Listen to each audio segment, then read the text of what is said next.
금요일 아침 말씀과 함께하는 하나님의 행복의 소리. 이 시간에는 요한복음 11장 17절에서 27절의 말씀을 가지고 함께하겠습니다. 나사로가 죽은 지 4일 만에 예수께서 베다니에 가십니다. 예수께서는 부활되심을 선포하시며 마르다의 믿음을 높여주십니다. 제자들과 함께 베다니에 이른 예수님, 그러나 나사로는 무덤에 있은 지 나흘이나 되었습니다. 베다니에서 예루살렘까지의 거리가 약 5리 정도, 약 2km 정도 됩니다. 많은 유대인들이 베다니로 유문하러 왔습니다. 마르다는 예수께서 오신다는 말을 듣고 곧 나가 맞이했지만 마리아는 집에 앉아 있었습니다. 마르다가 예수께 말합니다. 주께서 여기 계셨더라면 내 오라버니가 죽지 아니하였겠나이다. 그러나 나는 이제라도 주께서 무엇이든지 하나님께 구하시는 것을 하나님이 주실 줄 아나이다. 예수께서 내 오라비가 다시 살아나리라고 마르다에게 말씀하십니다. 이에 마르다는 마지막 날 부활 때에는 다시 살아날 줄을 내가 아나이다 라고 말하죠. 부활의 일을 먼 미래로 이해하고 있었다는 것입니다. 예수께서 말씀하십니다. 나는 부활이요 생명이니 나를 믿는 자는 죽어도 살겠고 무릇 살아서 나를 믿는 자는 영원히 죽지 아니하리니 이것을 내가 믿느냐. 이에 마르다가 말합니다. 주여 그러하이다. 주는 그리스도시요 세상에 오시는 하나님의 아들이신 줄 내가 믿나이다.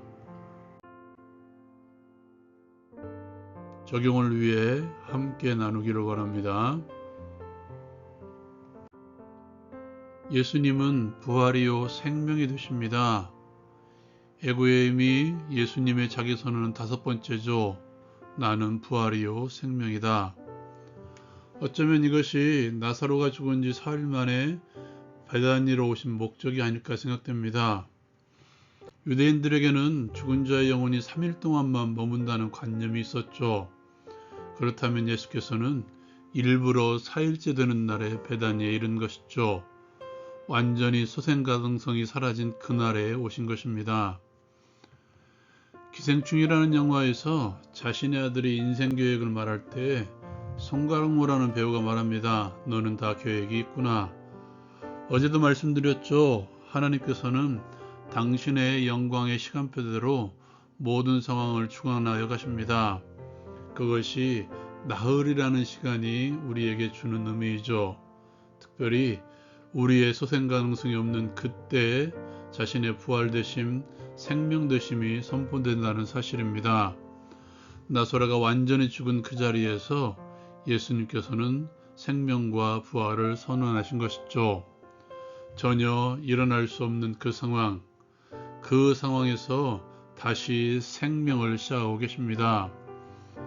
우리가 지난번까지 묵상했던 창세기의 아브라함은 어떻습니까? 아브라함과 사라가 생명을 이어갈 수 없었던 그 상황에서 하나님께서는 이삭을 허락하셔서 그들에게 웃음을 주셨습니다.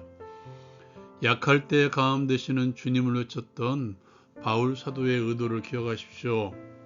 인간의 마지막 끝은 하나님의 시작입니다.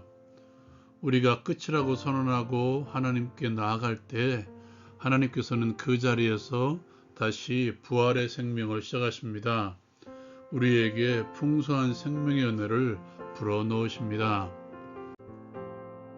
두 번째로 예수님께서 자신의 부활되심과 생명되심을 선포할 때에는 마르다가 오라비 나사로가 마지막 부활 때에 다시 살아날 것을 말한 다음에 이 말씀을 하셨다는 사실을 기억하십시오.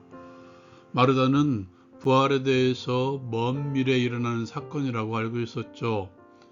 그러나 예수님께서는 자신이 부활이시며 자신이 생명이라고 선포하고 있습니다. 먼 미래에 일어나는 사건이 아니라 현재 존재하시는 예수 그리스도가 부활이며 생명이라는 사실이죠. 어제나 오늘이나 영원토록 동일하신 예수, 어제나 오늘이나 영원토록 살아계신 예수가 바로 부활이며 생명이십니다. 그렇다면 부활이며 생명 되신 예수께 붙은 그 사람도 부활이며 생명이 되는 것이죠. 그렇게 붙어 있어 하나가 되는 길이 오늘 주님께서는 믿음이라고 선언하고 있습니다. 주님의 선언을 기억하십시오. 나를 믿는 자는 죽어도 살겠고 무릇 살아서 나를 믿는 자는 영원히 죽지 아니하리니.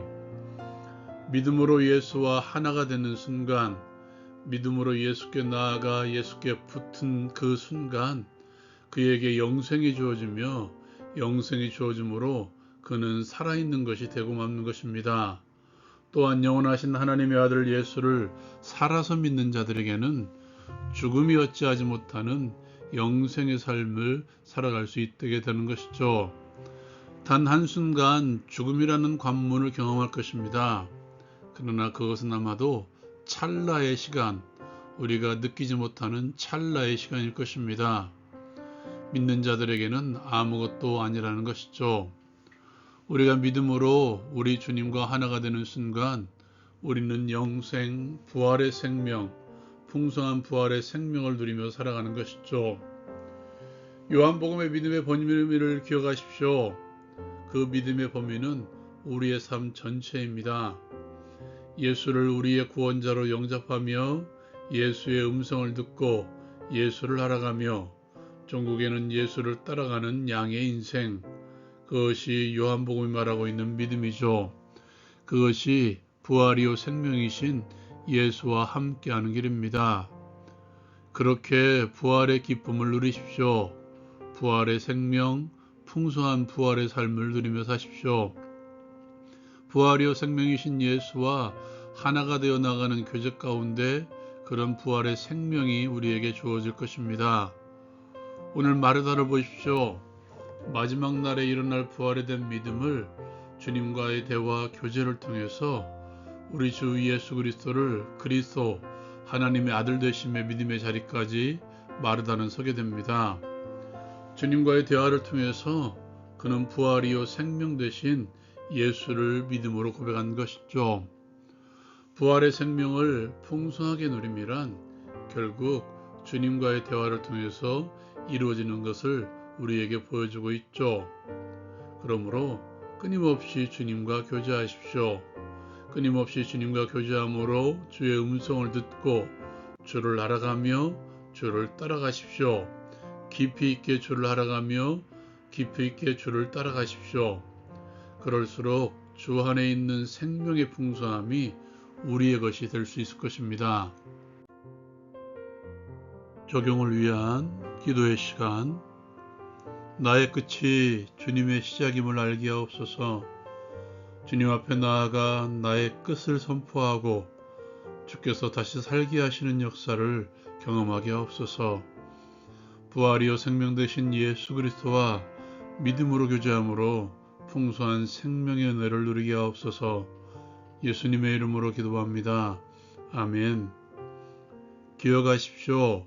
듣고 알아가고 따라가는 것, 그것이 믿음의 삶입니다. 오늘도 그렇게 믿음의 삶을 살아갑시다. 라온 큐티 마치겠습니다.